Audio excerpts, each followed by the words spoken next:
জাতীয় থেকে আন্তর্জাতিক, প্রান্তিক জনপদ থেকে নগর চারপাশে ঠিক কী ঘটছে এই মুহূর্তেই তা নিয়ে আয়োজন এখন চারদিক। আপনাদের সঙ্গে আছে আমি অন্যয় কর্মকার। প্রধান উপদেষ্টা ডক্টর মোহাম্মদ ইউনূস বলেছেন, ছাত্র জনতার অভ্যুত্থানে ক্ষমতাচ্যুত শেখ হাসিনা সরকারের উচ্চ প্রবৃদ্ধির দাবি ছিল জালিয়াতি। বার্তা সংস্থা রয়টার্সকে দেয়া বিশেষ সাক্ষাৎকারে কথা বলেন তিনি।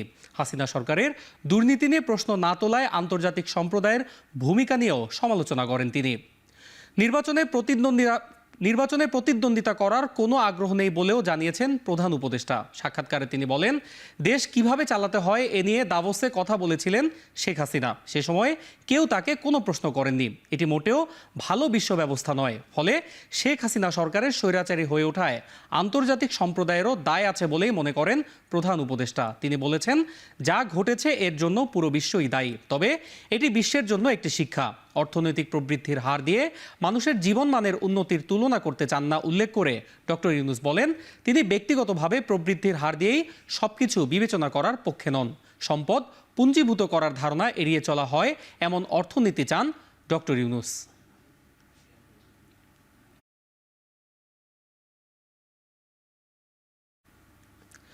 দারিদ্র্য এবং বেকারত্ব দূরীকরণে প্রধান উপদেষ্টা ডক্টর মোহাম্মদ ইউনূসের উদ্যোগে চালু হওয়া বিশ্বব্যাপী 3-0 আন্দোলনের প্রশংসা করেছেন সাবেক মার্কিন ভাইস প্রেসিডেন্ট আল গোর।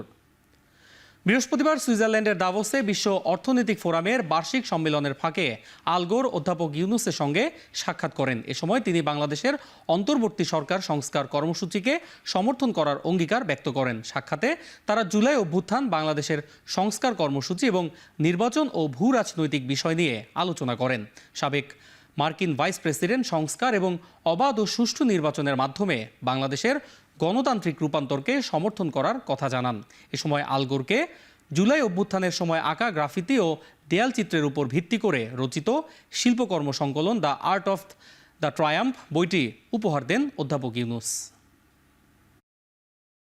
খালেদা জিয়ার শারীরিক অবস্থা এখন আগের চেয়ে অনেকটা ভালো। শুক্রবার রাতে হাসপাতাল থেকে বাসায় ফিরতে পারেন বিএনপি চেয়ারপারসন বেগম খালেদা জিয়া। লন্ডনের দ্য লন্ডন ক্লিনিকের সামনে সাংবাদিকদের এই কথা জানান ডাক্তার AZM জাহিদ হোসেন। তিনি জানান, নতুন করে আরও কিছু পরীক্ষা নিরীক্ষা দেওয়া হয়েছে। সেসব রিপোর্ট এলে খালেদা জিয়াকে ছুটি দেওয়া হতে পারে। পরবর্তীতে তারেক রহমানের বাসায় থেকে নিয়মিত চিকিৎসা নেবেন তিনি। ওনার ছুটি হওয়ার সম্ভাবনা আছে কালকে, এটি সত্যি কথা। এবং কালকে ওনার এইখানকার চিকিৎসকরা যদি ওনাকে ছুটি দেয়, কারণ ওই কিছু কিছু রিপোর্টের জন্য আজকেও একজন চিকিৎসক দেখে ওনাকে কিছু পরীক্ষা করার জন্য দিয়েছেন। সেই পরীক্ষাগুলো আমরা কালকে করাবো। উনি দিয়েছেন বিকেলের সন্ধ্যার দিকে এসে, সেগুলো করাবো। করে যদি সব ঠিক থাকে তাহলে হয়তো কালকে ওনার সন্ধ্যার দিকে ইভিনিংয়ে আওয়ারে ছুটি হওয়ার সম্ভাবনা আছে। এভাবে অব্যাহত রাখে আমরা ওনার মানুষের দোয়া, আল্লাহর অশেষ রহমতে আমরা ওনাকে দ্রুতই হয়তো দেশে ফেরত নিয়ে চলে যেতে পারি। 5 আগস্টের পর দেশে বিভেদ তৈরির চেষ্টা চলছে। এভাবে চলতে থাকলে দেশে কখনো গণতন্ত্র প্রতিষ্ঠা হবে না বলে মন্তব্য করেছেন বিএনপির স্থায়ী কমিটির সদস্য মির্জা আব্বাস। কোকোর মৃত্যুবার্ষিকী উপলক্ষে আয়োজিত আলোচনা সভায় কথা বলেন তিনি। এদিকে অন্তর্বর্তী সরকারের মধ্য থেকে কিংস পার্টি তৈরির চেষ্টা চলছে বলে মন্তব্য করেছেন বিএনপির জ্যেষ্ঠ যুগ্ম মহাসচিব রুহুল কবির রিজভী। সকালে বনানীতে আরাফাত রহমান কোকোর মৃত্যুবার্ষিকীতে শ্রদ্ধা জানাতে গিয়ে তিনি আরও বলেন, প্রশাসনের নিয়োগের ক্ষেত্রে বিশেষ এক রাজনৈতিক দলকে প্রাধান্য দিচ্ছে সরকার। আমরা এও শুনেছি যে উপদেষ্টাদের মধ্যে থেকে চেষ্টা করা হচ্ছে যে একটা কিংস পার্টি করার। তারপরে বিভিন্ন ক্ষেত্রে আমরা দেখেছি বিভিন্ন জায়গায় প্রশাসনের বিভিন্ন ক্ষেত্রে নিয়োগের ক্ষেত্রে বিশেষ কোনো রাজনৈতিক দলকে তারা প্রাধান্য দিচ্ছেন বা ইয়ে করছেন। তো এগুলো দেখে কি বলতে পারে না, রাজনীতিবিদরা বলতে পারে না যে সরকারের নিরপেক্ষতা নিয়ে প্রশ্ন তুলতে পারে না? বলতে পারে। এগুলো ঠিক করুন।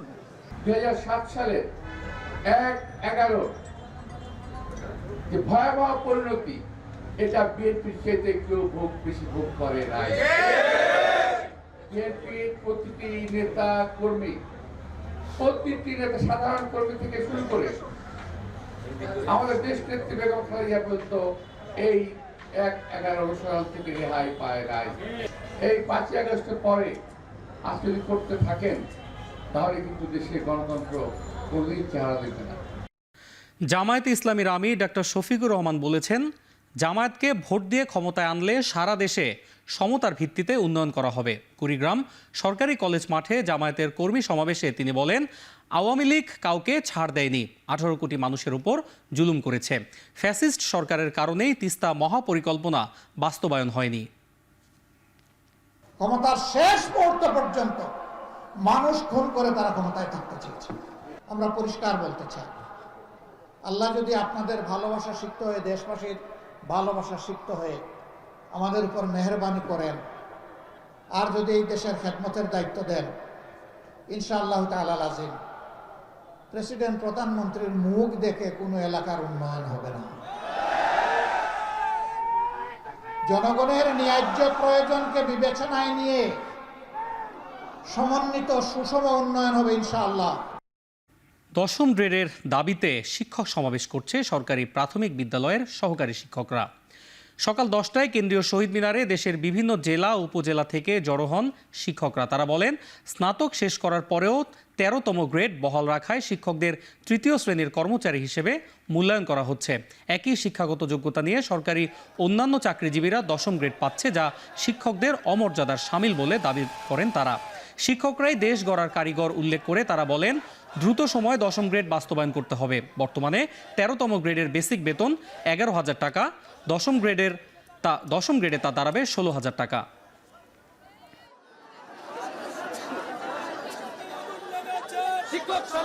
আমরা শিক্ষক, আমরা কেন তৃতীয় শ্রেণীর কর্মচারী থাকবো? আমাদের সমযোগ্যতা নিয়ে তারা 10ম গ্রেডে চাকরি করছে, আর আমরা ডিগ্রি স্নাতক সেকেন্ড ক্লাস পেয়েও আমরা 13তম গ্রেডে চাকরি করছি। প্রথম দাবি হচ্ছে আমাদের শিক্ষকদের, সহকারী শিক্ষকদের 10ম গ্রেড দিতে হবে। কিশোরগঞ্জ ট্রাফিক পুলিশ অফিসে ভয়াবহ অগ্নিকাণ্ডে পুড়ে ছাই হয়ে গেছে অফিসের নথি ও স্থাপনা। জেলা শহরের পুরাতন কোর্ট এলাকায় বৃহস্পতিবার দিবাগত রাত 3টার দিকে এ অগ্নিকাণ্ড হয়। এ সময় অফিস ঘুমিয়ে থাকা 4 জন ট্রাফিক সদস্য দ্রুত দৌড়ে বেরিয়ে আসায় কোনো হতাহতের ঘটনা ঘটেনি। আগুনের খবরে ফায়ার সার্ভিসের 5টি ইউনিট ঘটনাস্থলে পৌঁছে 3 ঘন্টার প্রচেষ্টায় আগুন নিয়ন্ত্রণে আনতে সক্ষম হয়। তবে আগুনের সকল নথি ও আসবাবপত্র সহ পুরো স্থাপনা পুড়ে যায়। আগুনের উৎস এবং ক্ষয়ক্ষতির পরিমাণ সম্পর্কে এখনও জানা যায়নি।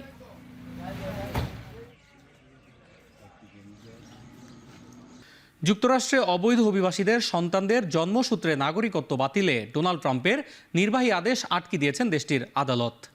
এরই মধ্যে ট্রাম্পের আদেশ আটকে দিতে সাময়িক স্থগিতাদেশ জারি করেছে ডিপার্টমেন্ট অফ জাস্টিস। ওয়াশিংটনের ডিস্ট্রিক্ট অ্যাটর্নি নিক ব্রাউন ও ডেমোক্র্যাট নিয়ন্ত্রণাধীন 3 স্টেটের আবেদন আমলে নিয়ে জরুরি ভিত্তিতে নির্বাহী আদেশ 14 দিনের জন্য স্থগিতের রায় দিয়েছেন বিচারক জন কফনর। কফনর দাবি করেন, অবৈধ অভিবাসীদের সন্তানদের জন্মসূত্রে নাগরিকত্ব বাতিল কার্যকর হলে তা সংবিধান পরিপন্থী হতো।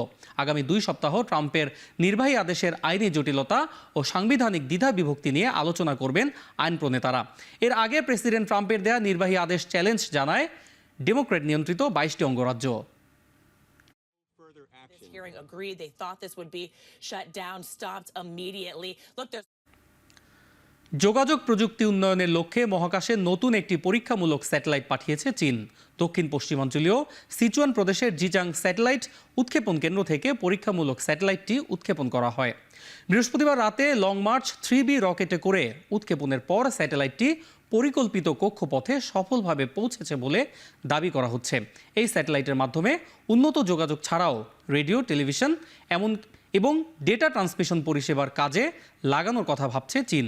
আর পরীক্ষামূলক স্যাটেলাইটটি এসব সম্পর্কিত প্রযুক্তি পরীক্ষা এবং যাচাইয়ের জন্য একটি প্ল্যাটফর্ম হিসেবে কাজ করবে। বিপিএলের প্লে অফের সমীকরণ নিয়ে চলছে নানা হিসেব নিকেশ। পয়েন্ট টেবিলের শীর্ষে থাকা রংপুর বরিশালের প্লে অফ অনেকটা নিশ্চিত করলেও বাকি কোন 2 দল যাবে সেরা 4-এ সেটা এখন অনিশ্চিত। এমনকি টেবিলের তলানিতে থাকা ঢাকা, সিলেটেরও এখনও সম্ভাবনা রয়েছে প্লে অফে যাওয়ার। বিপিএলের চট্টগ্রাম পর্বের শেষ ম্যাচে রংপুরকে আসরের প্রথম হারে সাথ দেয়া রাজশাহীরও সুযোগ তৈরি হয়েছে প্লে অফে খেলার। এছাড়াও টেবিলের 6 থাকা ঢাকারও শেষ 2 ম্যাচ জিতলে সুযোগ রয়েছে প্লে অফ নিশ্চিত করার। অন্যদিকে শীর্ষে থাকা রংপুর রাইডার্স আর ফরচুন বরিশালের অনেকটাই নিশ্চিত হয়ে গেছে প্লে অফে খেলা। চিটাগং কিংস আর খুলনা টাইগার্স টেবিলের 3 নম্বরে এবং 4-এ থাকলেও তাদের ম্যাচ বাকি আরও 3টি। অন্যদিকে ঢাকা এবং রাজশাহীও খেলবে আরও 2 ম্যাচ। এই দুই দল শেষের ম্যাচগুলো জিতে গেলে অন্যদিকে খুলনা আর চিটাগং কোনো ম্যাচ হারলেই সুযোগ তৈরি হবে ঢাকা ক্যাপিটালস কিংবা দুর্বার রাজশাহীর।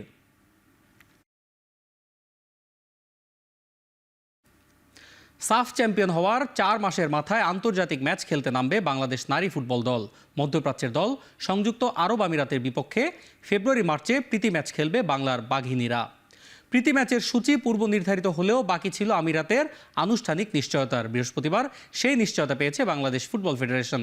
আগামী 24 ফেব্রুয়ারি আমিরাতের উদ্দেশ্যে দেশ ছাড়বেন সাবিনা ঋতুপর্ণারা। 26 ফেব্রুয়ারি ও 2 মার্চ দুটি ম্যাচ খেলবে তারা। আসন্ন এই ম্যাচ ঘিরে গেল 15 জানুয়ারি থেকে প্রস্তুতি ক্যাম্প শুরু করেছে নারী দল। 2 বছরের জন্য নিয়োগ পাওয়া ইংলিশ কোচ পিটার বাটলার ফেব্রুয়ারির প্রথম সপ্তাহে দেশে ফিরে যোগ দেবেন অনুশীলন ক্যাম্পে।